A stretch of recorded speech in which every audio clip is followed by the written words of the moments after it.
This week on Prof and Dev Play Games, we're talking about unionization at Bethesda, and we are talking about Game Pass prices going up and service being degraded.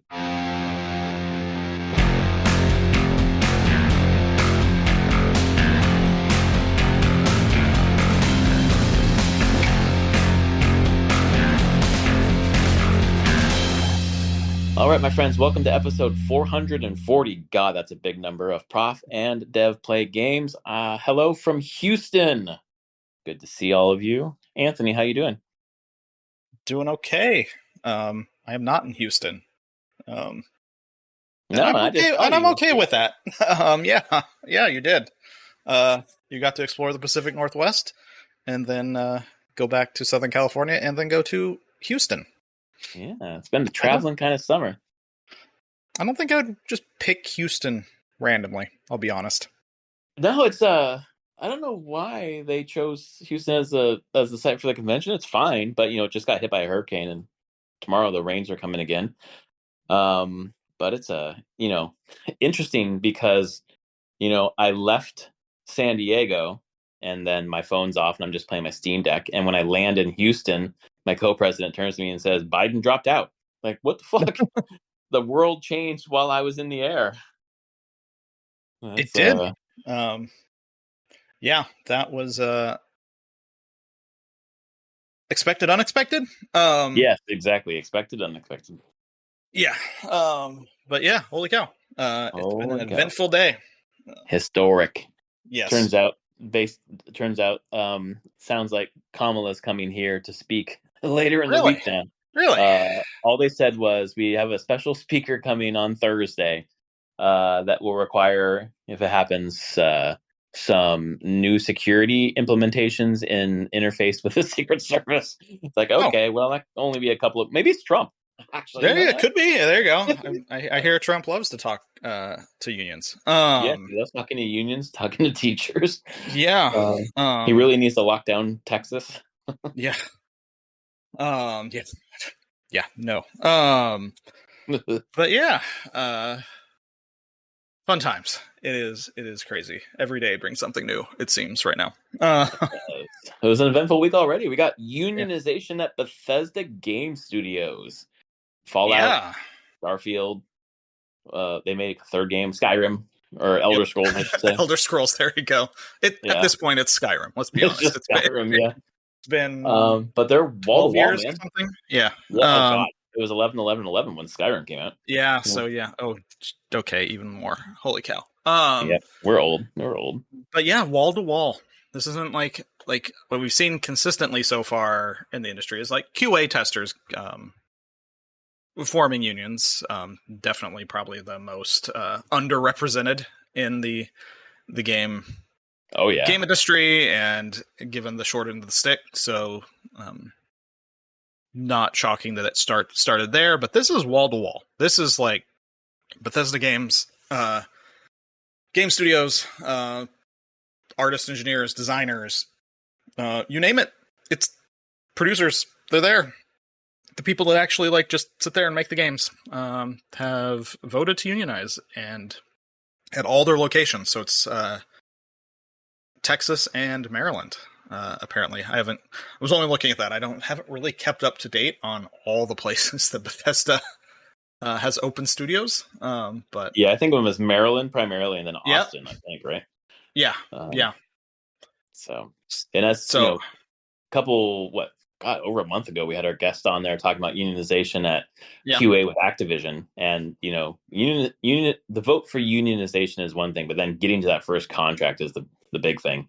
And it's always, when we talk about unionization, some people automatically think like, oh, it's protecting everyone's jobs, people can't get fired and all that stuff, and really it's just working out the agreement between the company and the workers about the working conditions. Things like, if there is a layoff, which you can't, even my contract, you can't stop layoffs, but you can negotiate how they happen, and you can negotiate, well, if there is a layoff and in 4 months you rehire or you hire new artists or whatever, you have to hire from the pool that you laid off first, kind of thing. Sure.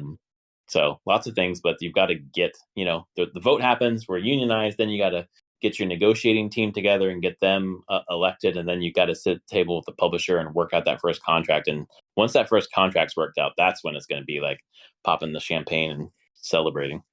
Yeah, and I think all eyes are going to be on this union at the moment, because like, I feel bad saying it, there's a certain like make or break to this.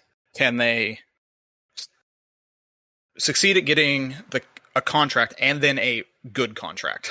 Right, because then like, it's like, if go ahead. No, it's just like, oh, if that happens, this can happen anywhere. Exactly, and I feel like that will spread through the Microsoft studios, especially from the get-go. But it's just one of those things where I'm like, yeah, the pressure's on here. Like, this bargaining team, everyone's like, they probably know this too. Don't screw this up. A lot is riding on this historically, and for future prospects of this happening. And I hope they do well. This would be great. Well, luckily they're with the CWA, so the CWA has all the resources to help them get that done right. I would hope so. I think so. Just everyone take this very seriously. Understand that it is a very important thing, and it's very important to get this right. And if it goes right, this can spread really, really well and probably pretty fast, especially to what I would say like the big studios owned by the big publishers specifically. You'll might see it some indie stuff, but definitely the big publishers. I'm like, yeah, I bet the studios in Activision probably want to be like, yeah, let's do this. Because it's been localized to the QA, as you said, and so Activision looking at this under Microsoft's like, well, hold the fuck up, Blizzard, we can do this. Let's do it. Yeah. If it does something, if the contract ends up being favorable, which it will be. I mean, it won't be. There's no way that the contract is going to be something that is worse than what the workers have now. It will be positive. It just depends on how positive. But then it's wild for me to think about the years of our podcast and us talking about unionization on and off over the years, and how I don't like a major consequence of Microsoft purchasing all these fucking studios is that they're just going to voluntarily acknowledge the unions, and it's just going to get the ball rolling. And that's everything else that sucks about Microsoft buying everyone. There's a lot to the suckage, but this is kind of a positive consequence of it. Yep, unions though after laying off like 2,000 people. Well, isn't that something? Probably the impetus for the people that are there being like, "Oh crap." Yes, exactly. That's exactly my point. Yeah, they look at it like, "Fuck, we need to do this now. Let's go." And yeah. Who knows? I mean, was Bethesda part of the layoffs recently? Right.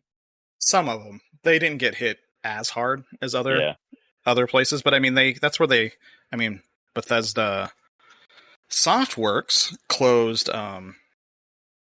Microsoft did. Was it Tango?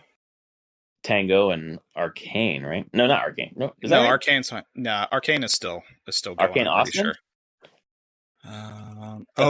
Which Arcane? They may have closed one of the arcades. Leon is open. They're working on fucking, I forget the Marvel property, but Blade, not Blade, Blade. Blade. Blade. But Arcane Austin got shut down after Redfall. So that's right. Arcane Austin is gone, and then Tango Softworks was closed. So, and again, like a union contract can't be like, you cannot close our studio, but it can certainly negotiate the exit for the workers. In some way. So it's good. Yeah. Good stuff. Yeah. My God, it is good stuff. It's crazy. It's crazy to see. It's finally happening. Do you think Todd Howard's part of the union? I mean, we were discussing before starting, like, there's no reason he can't be, as far as I can tell. If he's his title is game director, not studio director, game director. I still feel like he sees himself in some way and the way he presents himself, and he's the one going out and talking about the games that they make, is that he is pretty heavily involved in the Bethesda game studio games. Like, he is the director of those games. Like, it's his vision that he's putting down. And will he be part of the union? I don't know. But now that they're owned by Microsoft, I can feel like probably all his studio management stuff is off his shoulders for the most part. Like he is full on game person. And IP management in some ways, because with the Fallout TV show and stuff, he was doing rounds for that. True. But I mean, that's kind of his thing. Is like he's the curator of these properties at this point. Well, and there's two layers to that Todd Howard question, because on one hand, when it talks about all employees, just like with my union, whether or not you are a member of the union, you are a bargaining unit member, which means you are covered under the contract, whether or not you pay dues, whether or not you're part of the union. You should be part of the union if there is one bargaining for you. Otherwise, you're a freeloader, etc. But there's that question, or simply, if he is, does he choose to join, kind of thing. Yeah. So it's all interesting. But I mean, here's the thing: would he be? I don't think he would be around any of the so they have to negotiate with Microsoft now. I don't think Todd Howard's part of on the Microsoft side of things. No, I don't think at all. Yeah, exactly. I don't know. The more I think about it, I'm like, it's very likely he could take part in the union if he wanted to. He may not. He doesn't. I feel like as a person, he probably doesn't need any of those protections that come from a union. He's probably got more money than. In security than he'll ever need. Yeah, exactly. Yeah. But it would be a strong statement if he's like, yeah, I'll be part of this. I will bargain with you and make sure that working conditions are fine. He's clearly not stopping it. We're not hearing anything coming out of him being like trying to block this or messing with any of this vote. Like, and even if he was not running the studio, I've heard this from some people being there of like small studios being like, oh, I'd feel real bad if my employees wanted to unionize because that would mean I'm being a shitty boss. And that's not really what it's about. It's not true, but I mean, I get it. Like there's a pride thing to that of being like, oh, they don't think I'm doing a good job. And I haven't got any sense of that from the statement or other things of anything like that. So I'm like, well, maybe he's just okay with it and cool with it and just let it do what it's going to do. Yeah, that response is always interesting. I totally understand it, but it's not so much. It's not about the person, it's about the position. Like there will be a different studio head, there will be a different manager, director, whatever. One day, it's about workers and management, not named workers versus named management. You know, like my admin at my college right now are pretty good, and it's really great working with them. We have a great relationship. That has not always been the case with different admin who are there. It was very adversarial, and it's a contract between the district and the faculty in my case, not necessarily a named admin. So you can be a great admin and still we need that contract. Yeah. Oh, I hear you on that. No, I know you do, but I just wanted to, for the audience, just like when that inevitably comes up. So it's not about hating the boss at all. Like there are places that are unionizing. They're like, we have great bosses, but we still need this. Here's a nice side tangent where I'm like, Valve should totally unionize. Gabe is not going to be in charge of that company forever. Yeah, that's exactly the exact point. Exactly right. Or is Valve going to go away if Gabe passes away or stops or anything? Will Valve just stop? I don't think so, but well, if I die, I can't pass on my Valve Steam account. So maybe if he dies, he can't pass on Steam. On Valve, he can't on Valve. Oh man, I don't know, man. But I mean, is he still in New Zealand, by the way? No, he came back. Okay. That we've talked about before. He actually pulled the company if they would move to New Zealand. And there wasn't enough people that were willing to do it. So but he would have totally relocated the company to New Zealand. At this point I'm like, I have no clue what Gabe's doing. And really he can do whatever the hell he wants. He has ability to do whatever he wants. He has enough power, money, interest, hobbies. He can just do whatever. He has given me the Steam Deck, so I am happy. He can do whatever he wants. But it's one. But to your point, it's any of the companies like that where it's like, you might just unionize to protect yourself from the fact that things aren't always going to stay the same. There's always going to be new blood that's going to come in, and there's a part of like using Valve as an example. The employees there, if they like how it's being run now, unionize now to get a contract, secure how the company is run now and how things are now, so it can roughly stay the same through the changes that might happen. That's exactly right. And the secondary point with all that is the best time to unionize is when things are going well, because it's the easiest way to do it. When things are tough, then it's really adversarial to get it going. Workers who are not unionized don't want to wait until it's bad to unionize. That's the worst time. Yeah. So, all interesting. But that's not the only news from Microsoft this week. Do you have the capacity to summarize what the fuck happened this week with Game Pass? Oh God. Okay. Let's go through this.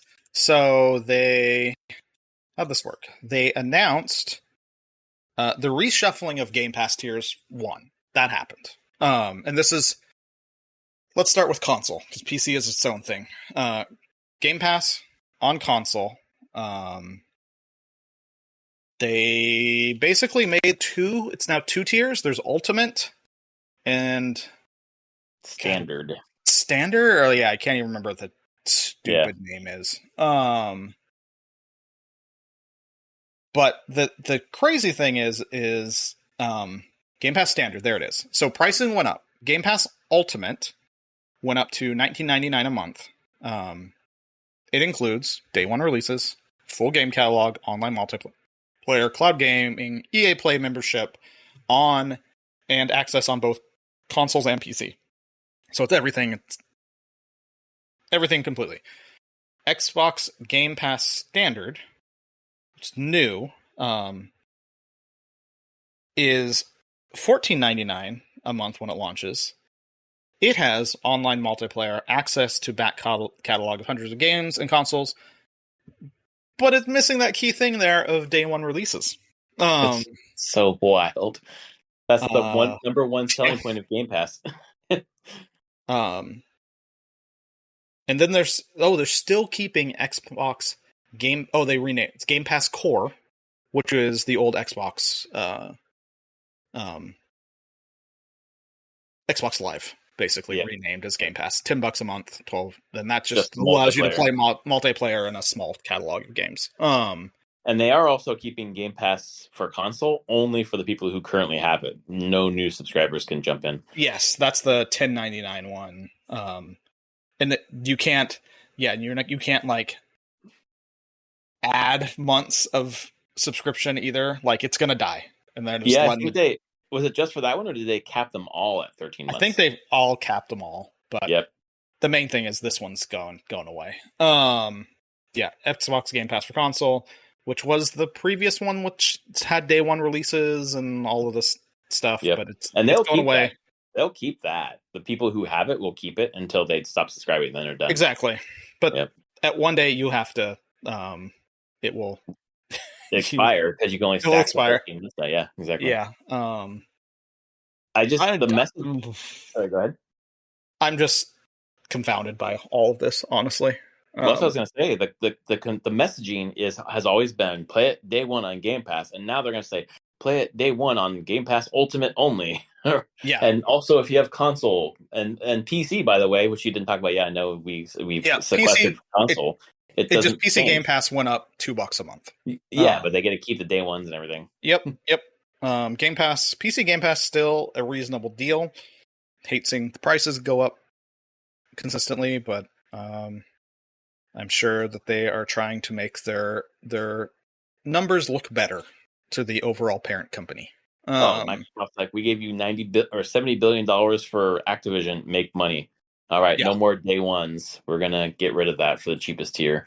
We're gonna get rid of our $1 for 3 months or what the fuck ever it was, and you can't stack and raising the prices on everything. Just everything that the FTC said would probably happen did, and then the FTC came out and said, "This is bullshit. You are degrading the service." Which Microsoft like, what? No, all right.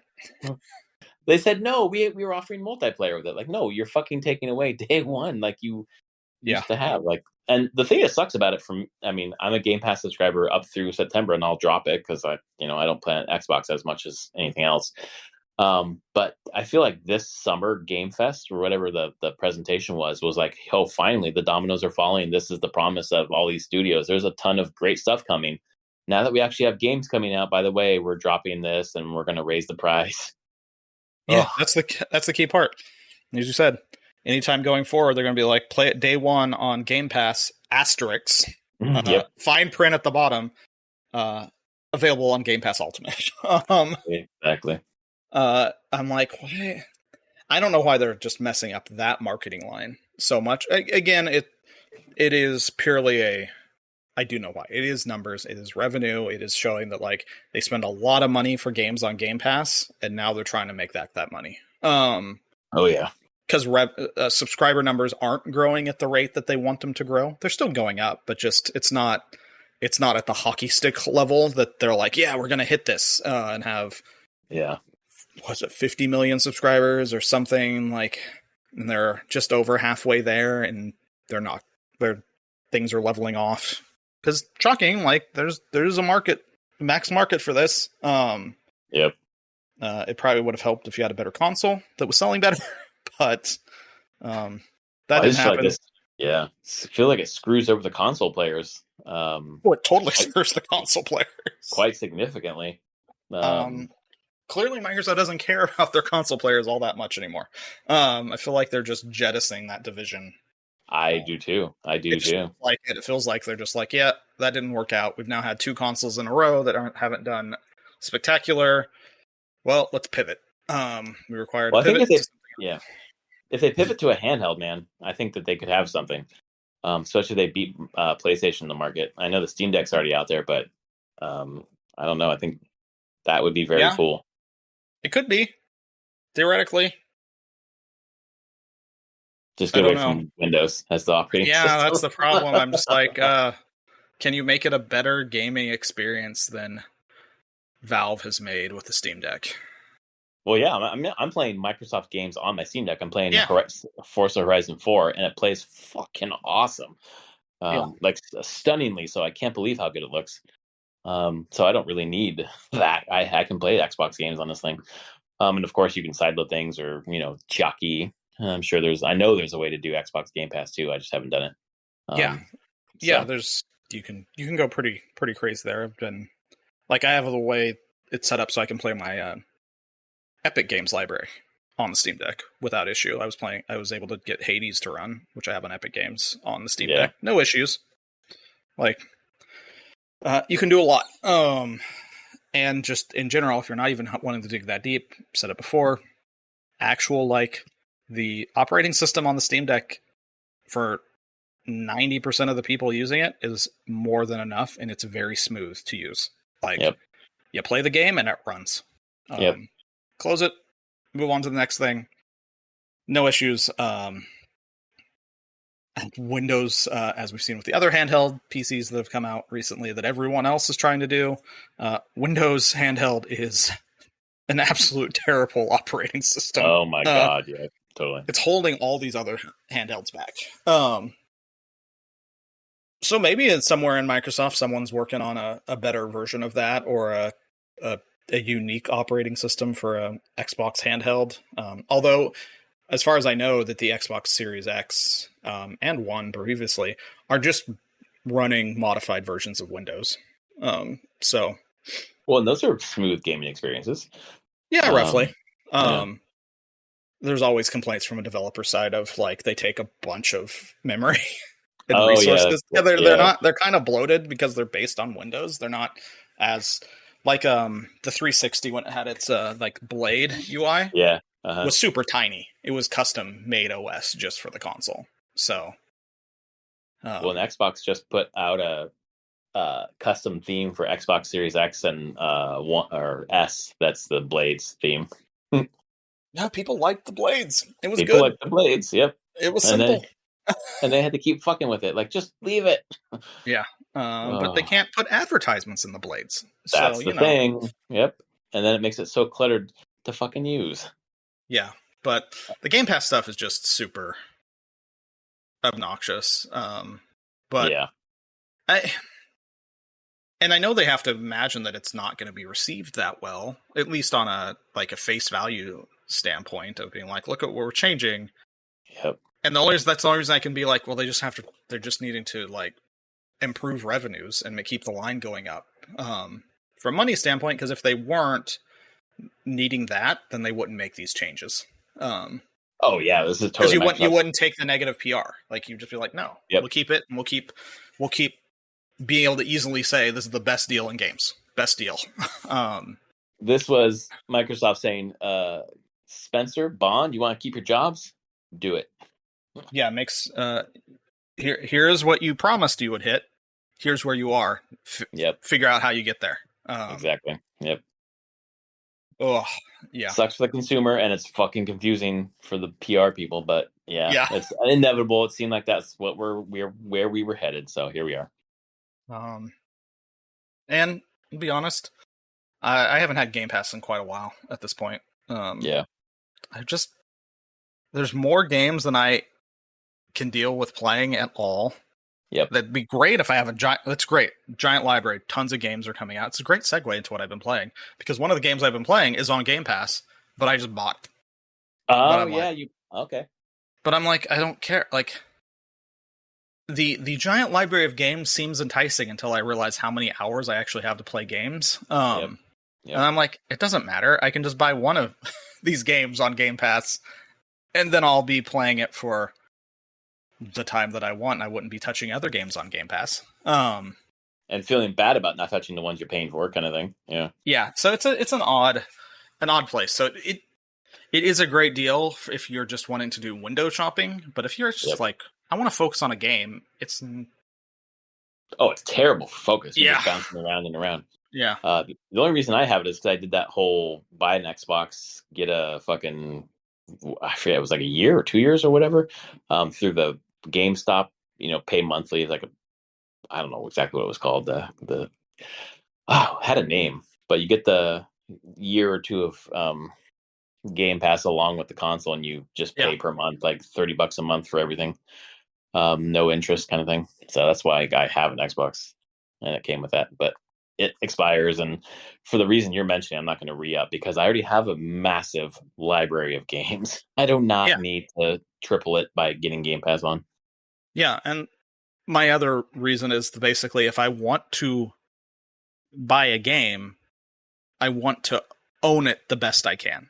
Be that physical, if I can get physical. The game I'm talking about is not physical. It can only get it digitally, but I feel like there's still a step up of ownership that Steam gives me versus just having a subscription to Game Pass. Because you absolutely have no ownership of anything in Game Pass. No, not at all. You're just subscribing.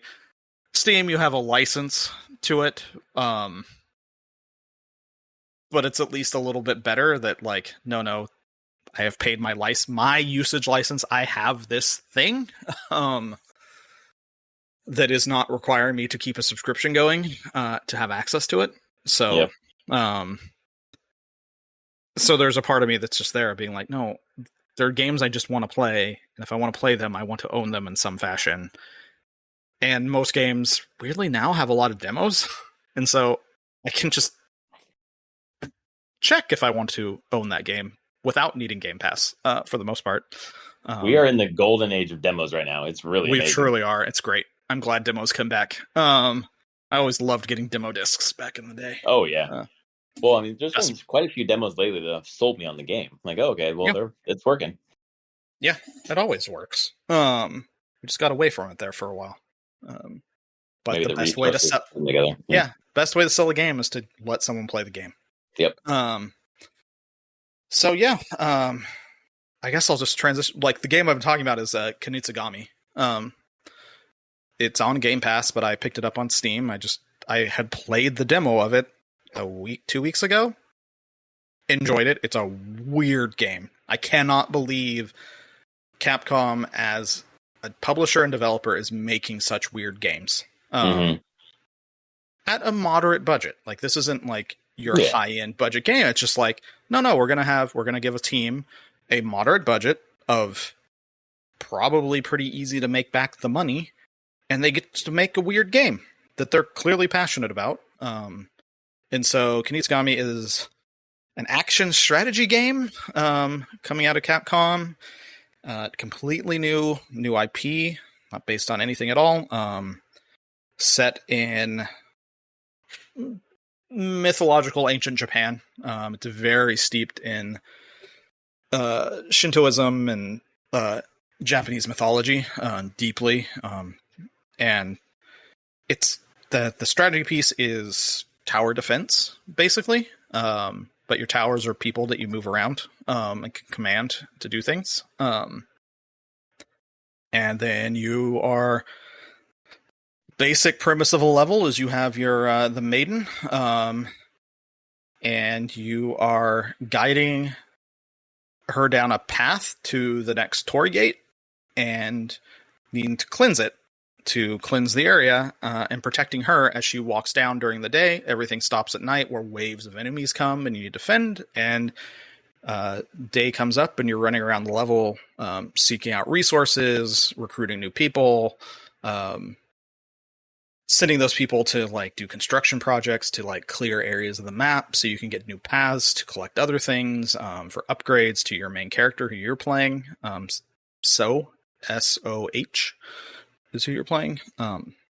It's a neat game. I'm having about 10 hours of playing it. And I'm having a blast. It is pretty consistently, like I set that basic premise, throwing new things at me and new twists on that gameplay. I love when games. I'm impressed, really impressed with the variety of levels and mechanics going on.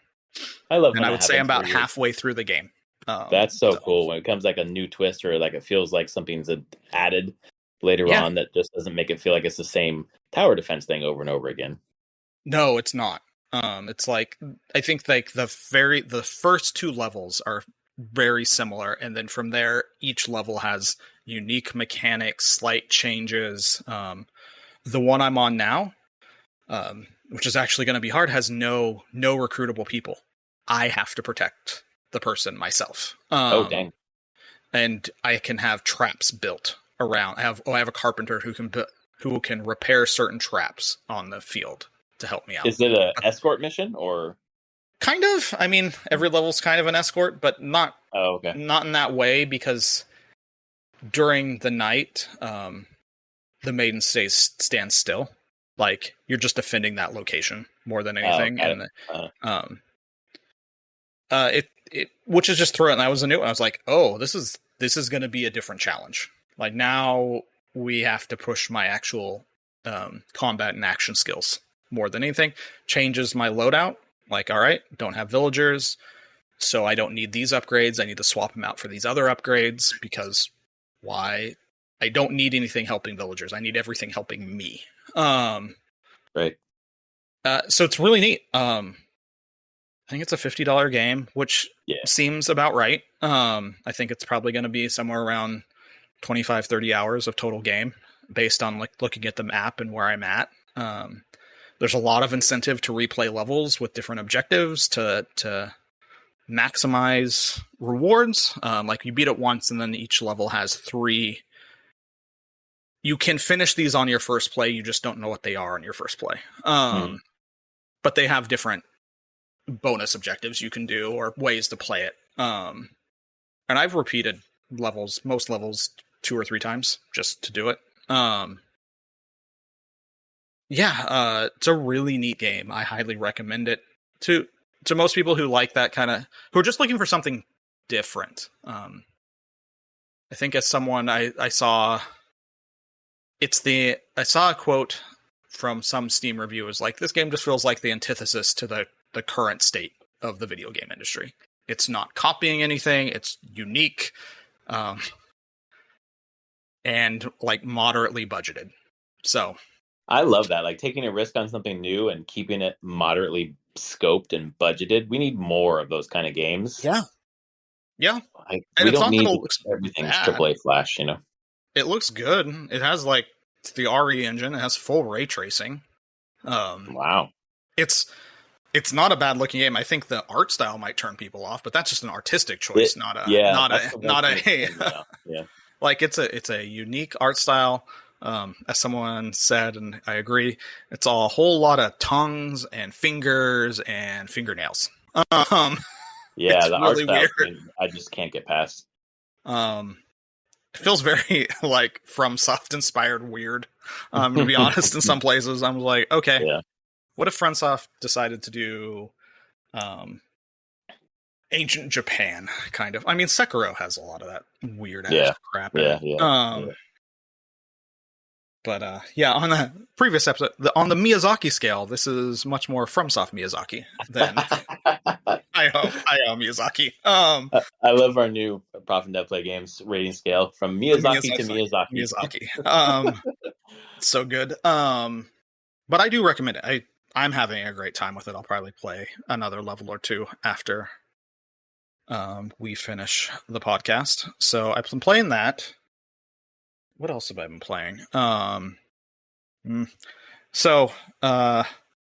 Mentioned in our Discord, was playing some Magic with my son. Assassin's Creed stuff. So I got some more Assassin's Creed card, but I was like, I could just play on Magic the Gathering Arena, which is a digital version of Magic. And I hadn't logged in a while. Logged in and got like 20 some odd packs of random cards, and the way Magic Arena works is the way to kind of mitigate the collection aspect of it. Like buying paper Magic, you either buy singles or you just open a lot of packs. The Magic Arena, where you can't trade cards, but they do have these wild cards that you can get in packs. And since I had a bunch of packs and I opened a bunch, I got a bunch of wild cards, which you can just turn into any different card. So I just chose a deck. I just chose a deck that I wanted to build, and I just said craft all these cards. So I built a deck for Magic the Gathering Arena, and I played half dozen games of Magic Arena. Just playing Magic against people online. And they don't have the AC cards there, right? No, and they'll never be there. I looked that up. Okay. The AC cards are never going to be on Magic Arena. Can't be digital. So got it. Must be a legal thing with Ubisoft. Yeah, sure. Just because the Assassin's Creed cards aren't legal in standard. Right. But weirdly, like that's just they do these universe beyond things. Like they've done like commander decks for Fallout. They've done Middle Earth was their big release last year. But they did bring Middle Earth to Arena, where you could play historic formats using it. You couldn't play it in standard, but you could use those cards. You could build decks and play them in the correct formats there. But I feel like if they're not bringing Assassin's Creed there, it's because there's a legal reason that they can't. Yeah. But it does make me excited because next summer's big Universes Beyond release is Final Fantasy. Hell yeah. And it's not just 7 or a specific game. It's the entire franchise. That's cool. It's going to be huge. I'm like, I just gotta put some money aside over the next year because I'm gonna probably buy a lot of that. There's so much. I mean, I know that they make money off selling packs and cards, but there's so much to plumb in that fucking universe. Like Assassin's Creed, like the main characters of each of the Ezio or the Fry siblings or whatever. But then you get down to like the second tier, and you're kind of like, who is that? But fucking Final Fantasy, man, you just got fucking hundreds of characters. Oh, yeah. They're going to put all the main characters from 7, 8, 9. I mean, that's the thing. They could put all the named main characters in from all the main line series. And you're already pushing close to 100 characters, I'm sure. Yeah. That are just that people will want. They'll just be wanted because you're like, but they're a main character. They're part of my party in this game, so make them a card. Oh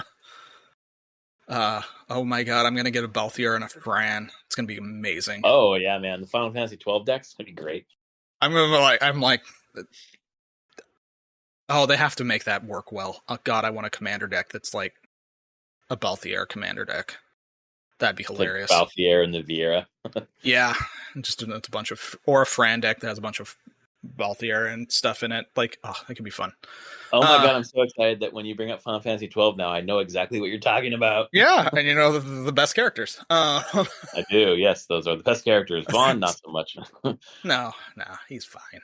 A little bit of a dunce, but that's kind of the point. I did like I fucking forget her name now, but the main female character, Ash. Ash, that's it. Yeah, because it's her story. it's her story. Yeah, she's the main character. Sorry, Vaughn. Yes. They know that though when making the game. So yeah, I'm pretty excited about that, and that's like it's about time for me to play a bit of Magic again. It seems like every about 10 years or so that I'm like, okay, I'll play some. Time to get back in. Yeah, they'll do something that it's exciting. So put in at like 5 or 6 games was probably like just a little bit over an hour. I think that's the main things. That's what I've been playing. Yeah, and then Kunitsu-Gami has been the main thing. When I have time to play, I'll play a level here or there in a bit. Runs great on the Steam Deck. I'll say that too. The RE engine can scale real well. Oh, so even at even running at it's running on like not performance, sure. Low quality there, but it doesn't like that's the difference between low quality and like the high quality on my computer like isn't dramatic enough where it's too bad. So that's kind of nice. So I can keep it running pretty at a solid 45 frames per second. That's why we're getting into the golden age of handhelds too, because the internals are cheap enough to be accessible, but they're good enough to run stuff that it's not high quality, but it's really well done enough. And I believe Kunitsu-Gami, I can check, is actually like Steam Deck verified on launch. Wow. Okay. Yeah.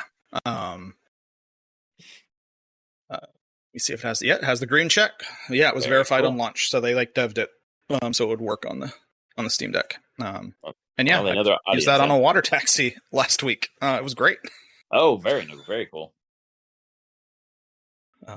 So yeah, that's what I've been up to. Were you playing it while I was there, or was it after I left? No, it was after you left. Yeah, so bad. Came out on Thursday night, I believe. Yeah, that's right. Because the reviews were coming in. Yeah, I water taxied on Friday, and so played it during my commute, which was great. Very cool. Well, that's basically what I've been doing. I've been handheld console gaming for the most part. Up there in Seattle and Vancouver, I played and finished Gato Roboto, which is an awesome short Metroidvania. Kind of really focuses in on the things that make the genre fun, which is that search action, getting a new ability, and moving on. It was a Devolver Digital published game done by Doinksoft, who Doinksoft, yes. Gun with an Umbrella. No, Gumbrella is their newest one, I think. But I played it before and bounced off, and this time it just hooked me, and I played till the end. It was about a 4.5 hour experience, which is perfect. Moved from that to Castlevania 3. I never beat that as a kid, but I played the shit out of it, so I played it with save states, which is the only way that I could beat it. And just had a really good time save stating my way through that game. And then I moved over to Tokyo Mirage Sessions Sharp FE Encore. There you go. And boy, if that wasn't like a refreshing, I probably put 5 hours into it so far, refreshing game from here's like a Persona-like game with some Fire Emblem, or maybe even like a Shin Megami Tensei-like, which, whatever, kind of the same, I guess. I think more SMT just because it's more monster-based, maybe. But Persona has lots of monsters anyways. But anyway, so yeah, the Atlas thing plus Fire Emblem seasoning. But it's got the Pop Idol story over top of it, which is like, that's the fresh part. Is like, oh, this is kind of, there's monsters and like the Pop Idol has been taken as someone's sister and whatever, but it still kind of feels a little lighthearted, like you're duetting and singing songs, and it's not as serious as I'm used to that kind of being. And it was really, really a lot of fun. I left my Switch at home because my daughter, while I'm here in Houston, so she could have it during game time. So I've been playing those things, and then college football. EA Sports College Football 25 came out, and I have been obsessed. It's so good. Playing as my Oregon Ducks, and I played a little bit of San Diego State. But it looks good. The animations are really smooth. The gameplay is fast. There's lots of little challenges that kind of teach you how to play the game, but also run through some college football history. agonizingly some college football history that I've lost lots of money betting against Travis on. But it's been a lot of fun. And then on my trip here, I played Tunic, and I probably put 5 hours into Tunic at this point. And it's basically that it's the fox who's kind of dressed like Link a little bit, isometric, almost got some Souls like comparisons where you're picking up. In this case, you're picking up cash, and when you die, you lose your cash, and you go back and get your soul to pick your cash back up. And there's stamina meter and upgrades for your health, and et cetera, et cetera. And it's fucking hard. But boy, it's got an instruction manual. I think this is the thing that we've probably heard the most about it, which there's pieces of the instruction manual all over the world, but it's in a different language. And as you start to do things in the game, the things that you do kind of get translated in the game manual. So then it moves from its in-game language to English. So you're starting able to read more, and it has a lot of tips on how to play the game. The mechanics are in the manual. So for example, throughout the game, I'm picking up these different upgrades, like a claw to upgrade my attack power. I think there's like a flower to upgrade my health, another one to upgrade my health potion potency. But when you look at it, it's just the item with a question mark over it. And you're like, what the fuck? How do I was trying a million ways to use it. And then I went to one of basically it's a bonfire, but it's like it's a fox shrine. And when I was there, I tried to do it again. And when I was at the shrine, it allows you to sacrifice that thing to then get your attack power or your health up, but only in that spot. But nothing in the game tells you that. But somewhere in the manual, it does tell you that, but it tells you it in a way that you can't read it. So, but now that I did it, then it shows it in the manual. And it's just like clever level design, intricate level design, backtracking, going through different places to ring some bells to open up the map and move forward, get different items like a light. You end up getting a lantern, which helps you see in the dark, so you can go to the dark tomb. Or you get a sword instead of a stick, so you can cut grass and bushes and move through. It's almost Legend of Zelda like in that, where like if you get the boomerang, you can, you have the boomerang temple, or you have the hook shot, you can finally do some stuff. A little Metroidvania-ish too. So it's charming and fucking hard. Like really hard. The combat eventually gets really hard. And then I realized I was going up against I forget the boss. It's like a huge boss. Which by the time I did that boss and beat the boss, it then said, we recommend in the instruction manual that translated to recommend you have upgraded your health to 3 and your defense to 3. But at that point, I didn't know how to upgrade anything, so I did it at the base, the base health and stamina, and defense. And then afterwards, then I realized how to do it. So it's funny how some of those mechanics are not clear until you get the instruction manual and then get it translated by doing the thing, but you don't know how to do the thing until you do the thing. And then it translates for you. And then by that point, you already know how to do it. But it's, God, man, I don't know if you've touched it or played it or had any interaction with Tunic. I have not. Do you own it? No. From some bundle or something? No. No. Man, it's all the reviews have said it, and I didn't know what they meant, but now that I'm playing it, the instruction manual part of this game is really cool. So recommend Tunic, and that's basically it. That I've been playing the last week and a half or so. Nice, some good stuff there though. Like a lot of different stuff. Yeah, hodgepodge. Definitely I've got a game of the year in that college football, man. It's going to be on my list at the end of the year. I'm sure. For sure. But these other ones, I'm trying to, get through the backlog. So I'm playing Tunic, I'm playing Castlevania 3, I'm playing Gato Roboto, I'm playing Sharp FE, and they're all fucking great. Like, I don't need new games, man. These old games that I have are awesome. Yeah, it's true. And yeah, college football. Damn you, EA, actually putting out a quality game. You and I counterpicked each other's bad choices. I guess, yeah. Kunitsu-Gami. Yeah.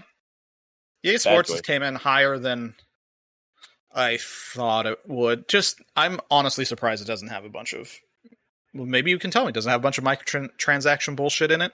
I mean, not really. I mean, no, okay. Let me take that back. It does, for sure. There's like 4 different kinds of currency that you can unlock packs or whatever with, but I don't play in that mode. Okay. I play the other stuff. It's not in my face. It's not something that even comes up. I just play what I want to play. And it's great, man. It's so, and I don't play Madden. I barely care about football, but I love college football. So, to be able to like live the fantasy of playing as the Ducks, oh boy, it's awesome. And it's like, then when I played at San Diego State, it has the stadium that they play in, which is the stadium that I watched the Wave in, Sure. from the NWSL, which like I know that stadium very well, and they've depicted it almost exactly right. So it's really cool to see that stadium that's next to my house. Yeah, no, that's really cool. But yeah, our fantasy critic moves along. I live or die based on my counter pick. On this one or the last one? No, I just counter picked on Saturday. Oh fuck. Oh, okay. So you counter picked before it closed this week. I counter picked Silk Song. Oh my god, you will live or die on that one. I live or die on that one. Yep. Oh, it's kind of how I felt with it. I was like, got to go big here. Yeah, dude. And really, it could go either way. They've said nothing about that game, and we're almost into August. I'm terrified. It's not coming. There's a good chance. I'm like, and with Microsoft, like I know 2 years ago it was at Microsoft's like coming out in a year thing. Yep, exactly. But then it's been crickets.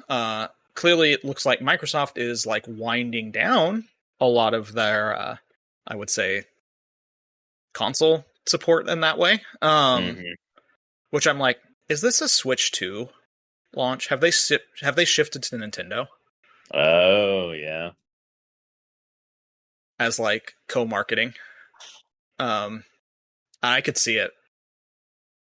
Yeah, I could too at this point. I'd be like, the Microsoft's co-marketing deal has gone away at this point. Yeah. And I've been thinking about it in terms of, I drafted it last year, number 1. I drafted it this year, number 1. I'm like, am I going to draft it number 1 next year again? Because like sunk cost fallacy. Yeah, it's got to happen at some point, right? Oh my god, counterpicking my number 1 draft. That's wild. Just for the fact that there's part of me that just doesn't think it's coming out this year. Yeah, I think you're right. Well, also just the way that, it's just projection right now, but our spread on projection has just grown and grown. It's been kind of wild to watch. Yeah. But I got my last one in. I won't tell you what it is until you see it next week. But at that point, unless I'm dropping something that's not coming out this year, I'm locked in. But yeah, Kunitsu-Gami got me negative 11 points. Oof. Yeah. I should have done out okay. The other game I was playing this week, I should have counterpicked Nintendo World Championships NES edition. Yeah. 2 points. It's fucking fun, man. It's really good. For a very specific audience, which is us who have nostalgia for the NES, but also people who have people to play live with. Sure. So yeah, it's fun. Very cool. Yeah. So good stuff. Cool. Well, I hope you have a good time in Houston. Thank you. I think I will. All right, friends. Well, if you like our podcast, please rate it on your podcast service of choice, and we will see you next week with some more exciting video game news. Later, everyone.